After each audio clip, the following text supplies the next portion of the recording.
Hi, everyone, and welcome to Campground Confidential, a podcast about starting, running, and growing your campground business. I'm Stephanie Puglisi. On each podcast episode, we'll talk to campground owners and other experts in the outdoor hospitality industry. We'll hear stories about what it's really like to own a campground, the good, the bad, and the ugly. From Park Vendor Review, this is Campground Confidential. My guest today is Amy Hansen of Amity Outdoors Management and Consulting. Amy has over 25 years of experience in property management and RV resort operations and is a seasoned outdoor hospitality professional. Her career has taken her from acting as a general manager of an RV resort to director of operations at various properties. She has extensive knowledge of rate and revenue analysis, site optimization, brand development, and leadership training. Today, we will talk with Amy about all of these topics and mine her expertise in providing an amazing guest experience. If you recently read the released Camping and Outdoor Hospitality Report, you know that customer service is more important than ever before, especially to baby boomers and millennials. If you have ever wondered if a property management company or a property management consultant would be a good fit for your RV park or campground, this is a great episode for you to tune into. So let's dive in. So welcome to the show, Amy. Thank you. Thank you so much. I'm so happy to have you here to talk about the topic of property management, which you have a very long storied career in. So why don't you just start off by telling everybody what you've been up to for the last couple decades in the campground industry? Sure. I love property management. That's kind of how I started my niche. I was taught that property management is the way to go. So I had my first investment property before I first had my first home. And very quickly, it just evolved into outdoor hospitality, RV park operations. And it's a niche that I've loved and I've embraced, and I think will always be for me. How did you end up with your first RV park or campground client? How did that, were you a camper yourself or an RVer yourself? Yeah, I mean, I've always loved the element that is the outdoors, but I started with a property management company that acquired some campgrounds. And then that company quickly started to acquire more and more campgrounds. And I started to grow from within that company. Started from a general managers of inside of an actual RV park, overseeing a team, working face to face with guests, finding ways to help improve the operations to then overseeing multiple campgrounds. And then it just has grown from there. And now today I sit with such a passion for this industry that I love helping others evaluate their campground, find the love that comes with hospitality, and just embrace this industry. Well, speaking of niches, that is one of mine. I really love talking to people that find joy in this industry. I think this is not an easy business to be in, right? It's hard work. You have to constantly evolve. Your customer service has to be, just ongoing, never ending, on all the time.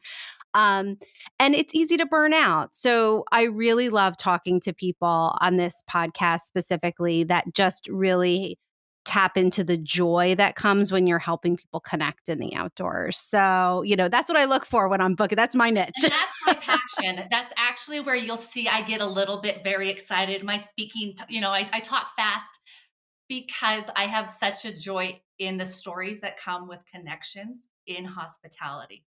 And I Yeah. So don't want we'll, to get lost. yeah, for sure. And we'll talk about some of those stories. But first, I think this is such an important topic because the outdoor industry, and more specifically RV parks and campgrounds, have like a traditional DIY kind of sensibility, or some people call it. You'll hear the phrase "mom and pop" a lot, right? In the campground industry, when you're at the trade shows and people say, "Well, we just run a mom and pop campground," and I think that tends. maybe that leads to some of the burnout because people feel like they have to be experts at every part of their campground management when they own their campground. They have to be the one fixing the electricity and they have to be the one onboarding their reservation system. And, so I think that property management can feel a little, like not a good fit for some campground owners. They would say, Can be well, I'm exhausting. supposed to, yeah. And Yeah. so, you know, who is property management good for? So there's tons of different kinds of campgrounds out there. What kinds of campgrounds, what kinds of RV parks really should think about having an outside property management company or consultants, right? Who needs to start thinking about this? Um, I think property management companies and consultants can offer a variety of help specified to each individual campground. Just like there is no one set way to run a campground, there's no one set way to property manage. Um, Consultant companies such as Amity, the company that I am with, other property management companies can offer a variety of services. Some of us will take on third party management on a regular month to month basis. We take on all operations, we take on all um, staffing needs, all guest interactions, all revenue analysis. There's other ones that just maybe need some up to date industry standards, some evaluations, some rate management, there's I think property management and consulting is good for all campgrounds and all type of campground owners, and it's just the variety of what we could be utilized for. I think that when people think about property management, they mostly think about what you said first, right? Like a company that will come in and on a retainer basis, maybe take over all of the campground and basically run the campground from making sure that you have the right staffing to making sure your reservation system's working and everything in And for between. some campgrounds, that's great. Right. And do you have a feeling for campgrounds that's been, in your experience, a better fit for? Is there like a size? Is there a type, right? Or does it really just depend on what people prefer who are owning it? I think it's their phase in their life. Some people get into these campgrounds and they really want to be invested. They enjoy the hospitality aspect of the guest interaction, but then they get into a point in their life where they're looking for something different. They're ready to let this go. They're ready to put this on hold. Let somebody else take on the issues of the day to day management of an RV park. And that's where third party management companies kind of can come into play. Many of us will adjust. What services we offer based upon that campground's levels and needs. Um, I am involved with some parks that just want to have a weekly call. Like let's just Mhm. evaluate some of my little things once a week. I have other parks that just want to involve me on evaluating a software or operations procedures. Some parks want everything taken from them. They don't want to touch it. They Right. don't want to deal with it. They want to take everything. So it's good to find a property management company that works well for that campground owner and will cater to what their needs and their level of involvement. I think that's a great takeaway just within the very first part of this episode then, right? If you're thinking property management company has to do everything, that's not true, right? No. You can really find people to help you relieve certain pressure points Right. within your campground. And then, how do you feel like what do you think are some of those most helpful things that you've seen a campground in the past, let go of maybe that have really transformed their ability to meet their goals that maybe they weren't meeting before that? Well, you use the phrase mom and pop, and Yeah. sometimes what gets equated to that is just maybe a little bit behind in the times. And there are so many things in this industry today that are up and coming that can streamline operations, Mhm. that consulting companies and private management can put in place for you that will actually ease your operations. So I find that most of them are just needing some help with their social media connections, Mhm. their software systems. Um, even just little things with technology on how to respond to guests that can help with your daily flow, Mhm. which frees up your time to put your focus on your guests, which really is what's most important in this industry, is our guest interactions, our guest experiences. Let's not get stuck behind the desk. Let's find ways to get in front Right. of the desk and in front of the guests. Right. So that's, it's interesting to me. One of those big transitions that's happened in the industry over the last 10 years, we all know, is people going to um, online reservations, right? And reservation systems. And and it's not that you need a property management company to run, right, your reservations, but I've also talked with a lot of campground owners that have made this huge transition to a PMS that wasn't the right one for them. And they didn't know it until after, right? And then they Right. had to go through the difficulty maybe of transitioning to another one or researching. And it strikes me as you're talking about this, consulting has a bad name, right? We all know that. We all know the jokes about consulting like in different Yes. industries.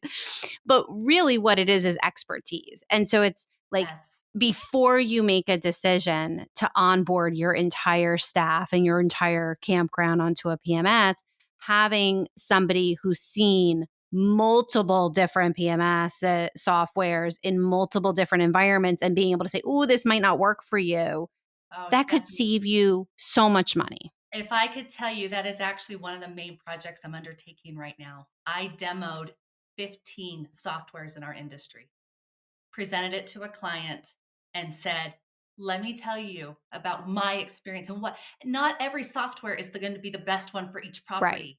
So it's Right. just presenting those softwares. They're all great. They're all amazing. There's lots of them out there. And I love them all, but Right. there's Right. just No. different and unique for each campground. Yeah. It's And just that's the truth, right? Is there's not one right answer for everybody. So having those outside eyes that can look at these very specific things. And also that's time. I mean, you demoed 15 15, of the the software systems. 15. That's a lot of time saved for those campground owners and for other projects that they're probably looking to do right Well, now. and then the mistake of getting into a software that doesn't work and then having to change to another one. I mean, that's a lot of lost revenue. That's a lot of streamline operations we're missing. There's a lot of those things that are time wasted that consultants can help to save these campgrounds some time. Right. I like the fact that we're trying to make consultant a little less of a bad word here. This is a good conversation to have because no, I mean, like I love consulting with people who know a lot more than me, right, about a topic to help me not make mistakes down the line. And this is really good for our campground owner listeners to know is that there's the ability out there without taking on the whole kit and caboodle, right? Without turning over your entire campground to a company that may or may not operate it the way you want to. There's really options to get support that can be much more bite sized and more project based. So I think that that's an important piece of knowledge for people to have walk away from this with. Now, you mentioned rates. So let's just talk about rates and revenue a little bit because I imagine that that's something that you're consulting, right? Or talking with a lot of campground owners these days about.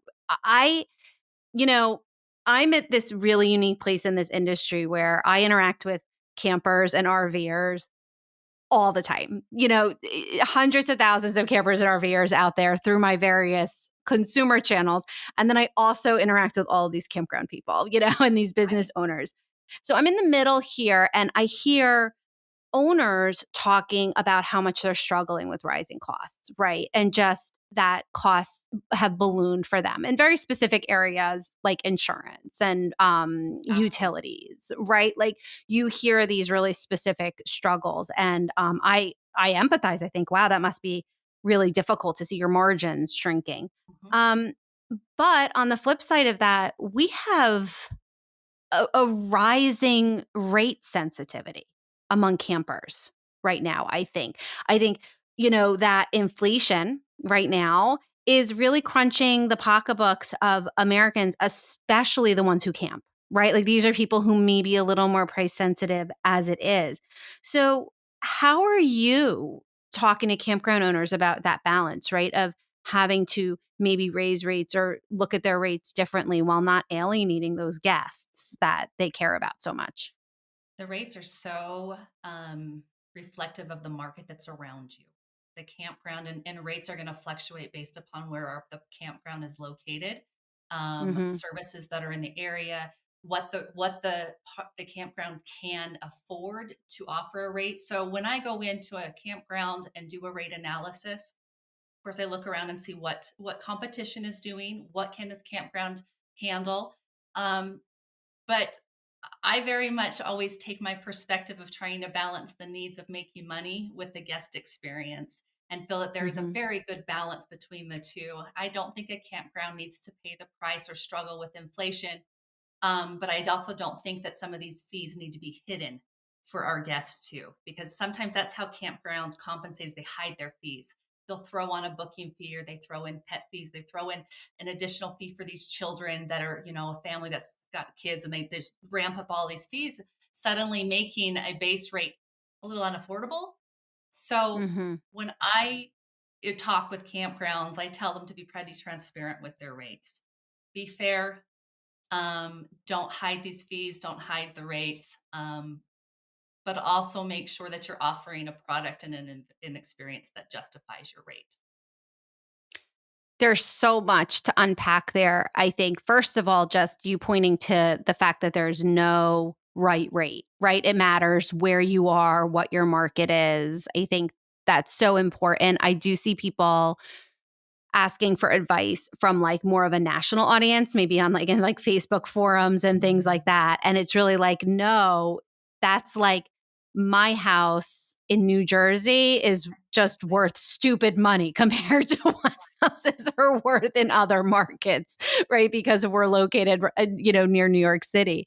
So that's really relatable to know that this has to be a really very data driven, right?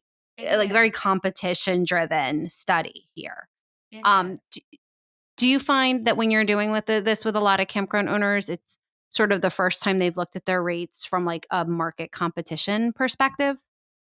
Um, the Ma's and Pa's, yeah. You know, Yeah.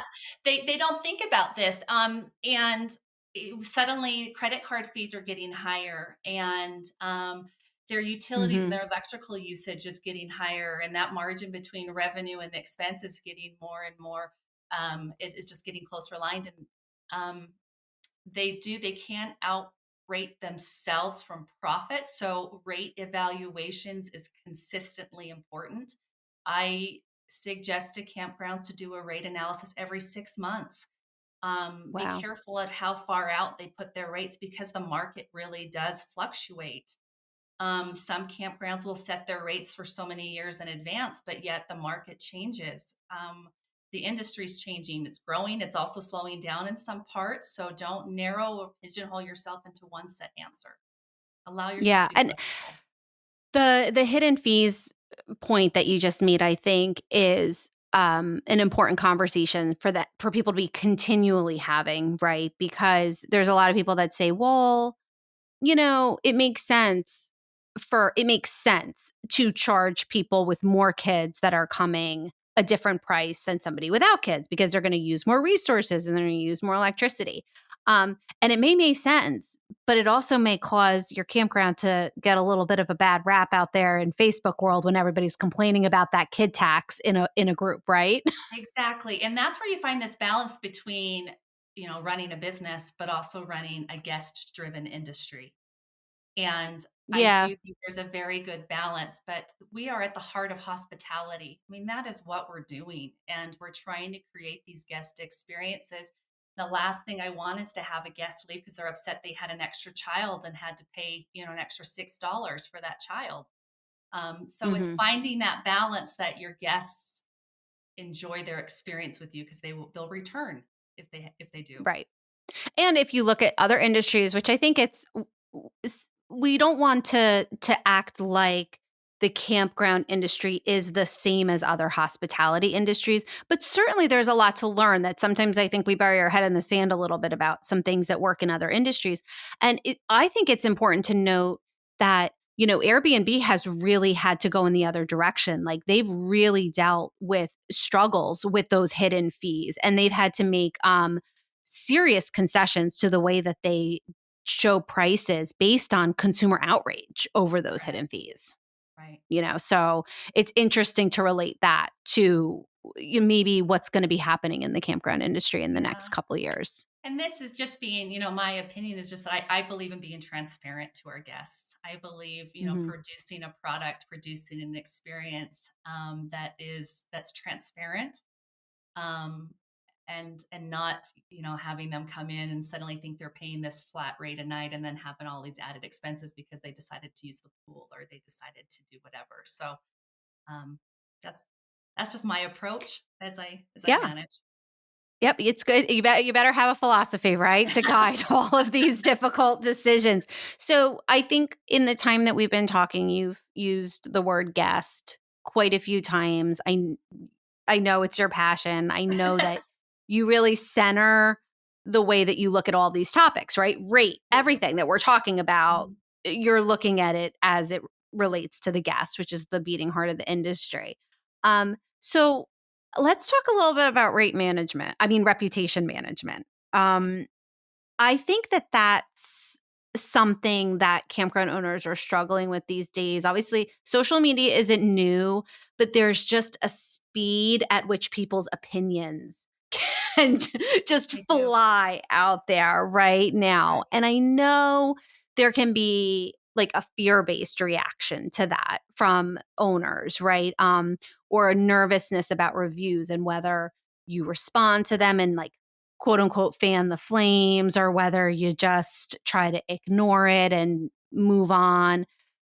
Do you counsel a lot of campground owners about reputation management and, you know, how have you seen campgrounds changing in the way that they manage that online reputation? Oh, reputation management is such an important part. I call it just, a park's DNA. Because every park has their own unique Mhm. identity, has their own personality, and geez, it's the staffing, it's the owners that make that DNA.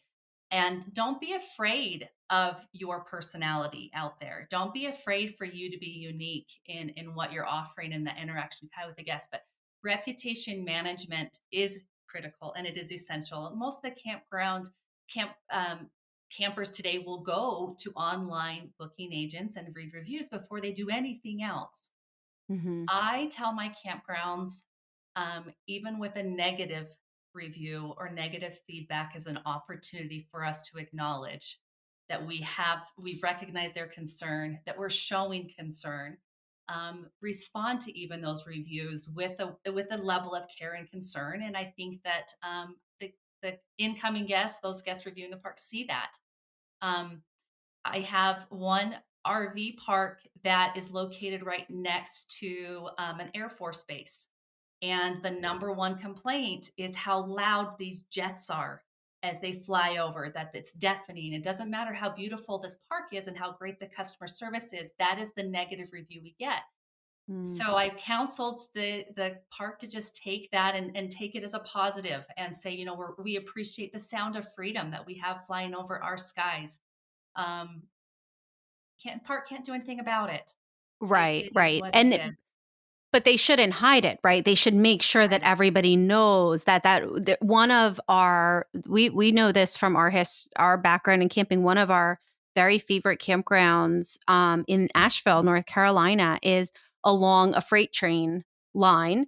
And I think that they've taken the tact of making sure that you know that there is a freight train that may run through there Right. at 1 o'clock in the morning before you camp there. And I think that they probably got to that place through too many negative reviews, right? Like, and knowing that everybody was going to be upset about it if they.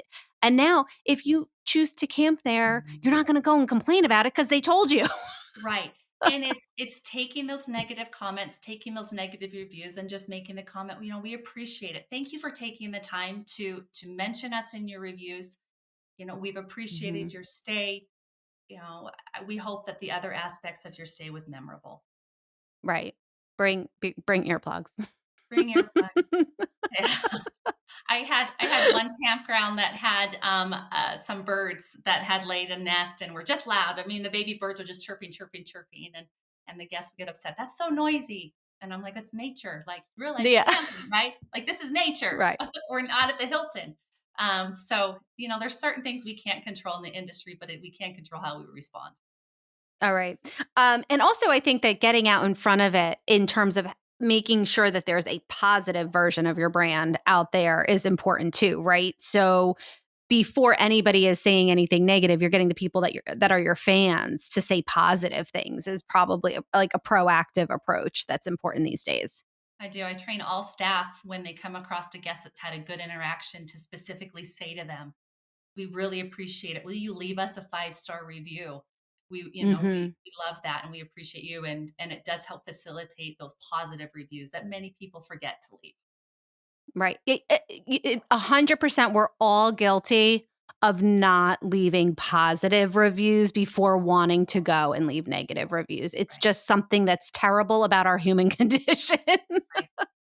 Yes. So So there's where you're I proactive. appreciate I appreciate as a consumer when I get those emails or those texts that ask me for a review. I really appreciate that as a reminder because most of the time I'll think, yeah, no, I really love this business. I want them to have some good feedback and I'll click on that link and give it to them. So having those automated response systems is definitely a good way to do that. All Definitely. right. So like I said, I know it's clear that guest experience is a passion. Do you have some standard, I mean, like across the board, all of the campgrounds that you've dealt with, like those truisms that you just lead with that you feel are important as foundational for a campground or RV park to have at the forefront of all of their guest relations? Are there like those couple of points that you just find yourself making all the time, regardless of who the client is? Yeah. Um, my number one thing is find a way to make a connection with that guest in front of you. We begin to be too automated in our check-in process, our reservation process. We sound like robots as we deal with these Hmm. guests. So when I work with staff, it's just finding a small way to make that connection. Guests are going to remember how they feel when they're with you. They're not going to remember what necessarily what you said.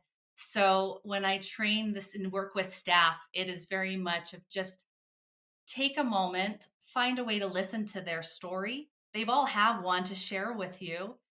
If they want to share it, give them a platform to share it. Find a way to make that connection, um, and become less robotic. Become more customer service driven, more guest experience driven.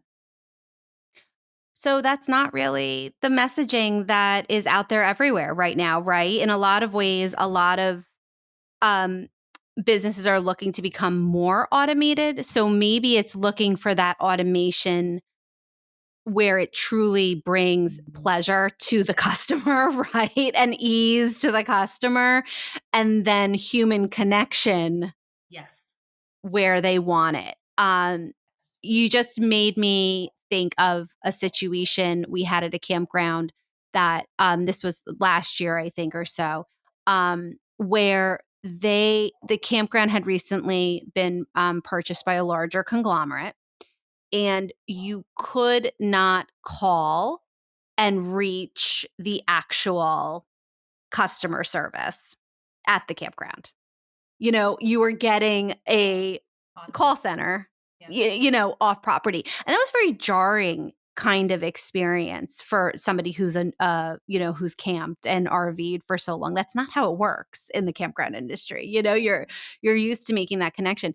So while I love automation and I really want to be able to do things on my phone and order firewood and things like Right. that. I love that. Right. Like, yes.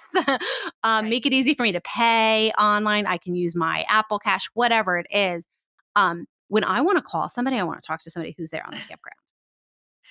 Well, and that's kind of at the beginning, we talked about just automating some procedures because it frees up time for guest experience. And that's Right. where I try to come in as a consultant, as a property management company, is freeing up, automating procedures There are such amazing things we can do on our phone now, of ordering firewood and ordering that s'mores kit and doing that bike rental. That is definitely efficiency that should be utilized and put in Right. place.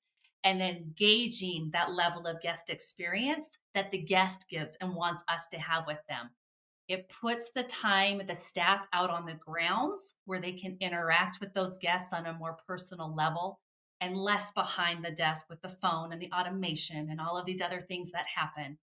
Um, that's where it turns from just a regular experience to an exceptional guest experience. And that's where my passion tends to lie as I consult.